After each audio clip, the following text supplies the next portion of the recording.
रंगरेजा परिवार द्वारा नवरात्रि के पावन पर्व पर माता की चौकी का हुआ आयोजन। आपको बताते चले, रंगरेजा परिवार द्वारा 2 वर्षों से माता की चौकी का आयोजन किया जा रहा है।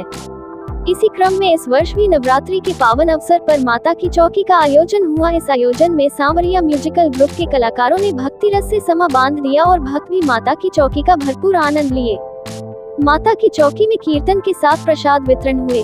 इस दौरान रंगरेजा रेस्टोरेंट की फाउंडर सुप्रिया द्विवेदी, महापौर मंगलेश श्रीवास्तव, वरिष्ठ समाज सेवी सुधा मोदी एवं भारी संख्या में लोग इस भजन संध्या का आनंद लिए। इस दौरान मीडिया से बात करते हुए सुप्रिया द्विवेदी ने कहा कि सभी भक्त आएं और माता का ध्यान करें, उनके भक्ति भाव में सराबोर हो जाएं। इसी भक्ति भाव से माता की चौकी का आयोजन रंगरेजा परिवार की तरफ से किया जाता है।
आज माता की चौकी का आयोजन किया गया है जी।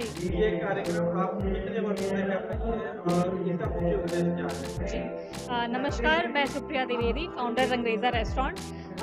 आज जैसे कि हमारे यहाँ माता की चौकी का आयोजन हो रहा है, तो पिछले 2 सालों से हम ये कर रहे हैं। हमने पिछले साल ये शुरू किया था और इस साल भी उसी को फॉरवर्ड करते हुए हम इस साल भी माता की चौकी का हमने आयोजन किया है। इसके पीछे कोई उद्देश्य नहीं है, बस माता का नाम लेना है और माता को याद करना है, बुलाना है, उनको रिझाना है और साथ ही साथ अपने सभी लोगों को, जितने भी समाज के लोग हैं, उनको माता की चौकी में इकट्ठा करके और उनका जयकारा लगाना, बस यही उद्देश्य है उसका, और कोई उद्देश्य नहीं है। हम चाहते हैं कि हमारे माध्यम से सभी लोगों को एक बार माता का नाम लेने का मौका मिले और इसलिए ये आयोजन किया गया है। अभी मेयर सर आए हुए हैं, शहर के सभी लोगों को बुलाया गया है यहाँ पर। रवि किशन जी आज शहर में नहीं है, उनको भी बुलाया गया था, बट वो है नहीं इसलिए वो नहीं आ पाए हैं। बाकी शहर में जितने भी लोग हमसे कनेक्टेड हैं, हमने सबको बुलाया है और हमने कोशिश की है कि सभी लोग इसमें इकट्ठे होकर एक साथ माता का नाम ले सकें।